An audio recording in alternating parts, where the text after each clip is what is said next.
Hi y'all, this is Brian. I'm going to share some more Japanese vocabulary with you. This is level 5, which has to do with techniques and other words related to that. The word nage not only means the person who makes peace, it also means throw. So we use it in techniques like shihon nage, the 4 directions throw, kaiten nage, the rotary throw, and others. Uchi.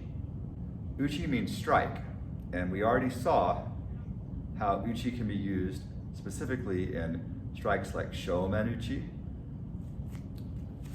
front strike, yokomenuchi, side strike, etc. Tsuki means punch. The next word is Timmy. If somebody grabs my shoulder and I change stance and put my hand between us to get a reaction from my partner and say, you can't have my space, I'm holding my space, that's an atemi. It's like a punch that you don't quite fully use. You say, I could punch, but I'm not going to punch, but I'm gonna hold my space. The atemi is very useful for that. The next word, tenkan, means turning. Here's some examples of it. Turning and sliding the leg back. Turning and dropping the leg back. Or, irimi tenkan, stepping, turning, and sliding. Stepping, turning, and sliding my leg back. The next word is keiko. Keiko by itself means practice, which is what we do here on the mats and here in the dojo. Every time we come to class for practice, we're coming to do keiko. We saw this word on a previous video when we were talking about the uniform as keiko-gi, practice uniform. Our next word is kata, meaning form, or like form for practice. So a kata is the pattern we do when we're learning techniques, basic techniques, where there's the attacker and the peacemaker, the uke and the nage, part of a kata.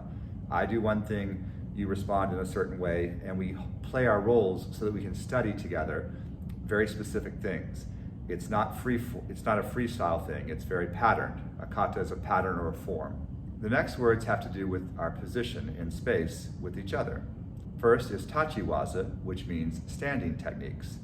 For example, I strike shomen and you do ikkyo, and so it's become Shomenuchi ikkyo. It's a standing technique.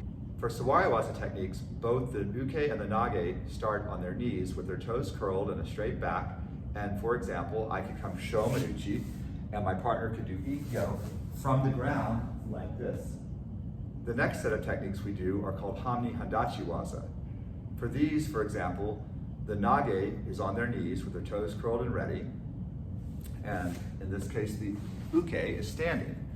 So if the uke is standing and comes Shomenuchi and strikes, and the nage does their ikkyo technique from their seated position, that is called hanmi handachi waza, Shomenuchi ikkyo. Next, there is jiyu waza, which means free techniques. Jiyu waza is when we don't have a pattern, but rather the uke keeps attacking in different ways depending on how the nage is offering themselves, and the nage gets to improvise and do whatever feels natural in the moment without trying to do techniques, but instead just responding to what's happening freely. In our style of Aikido, we do a lot of jiyu waza.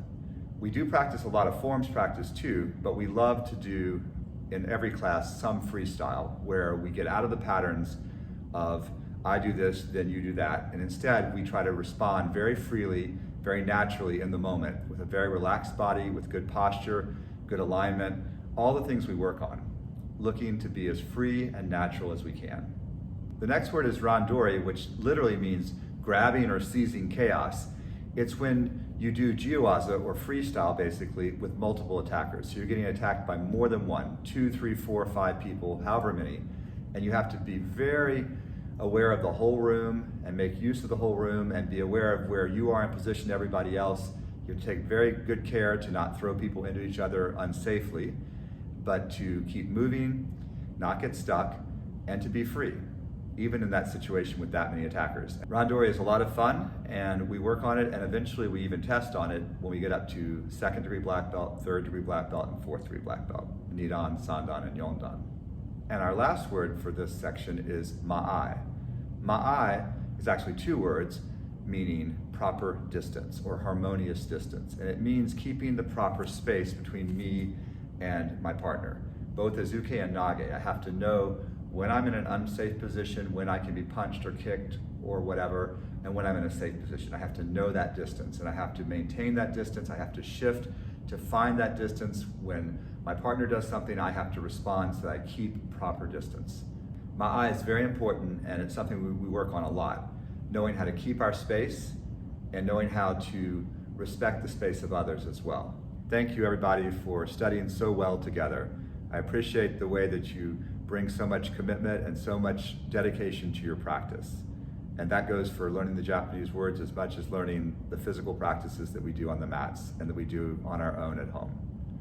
Domo, arigatou gozaimashita.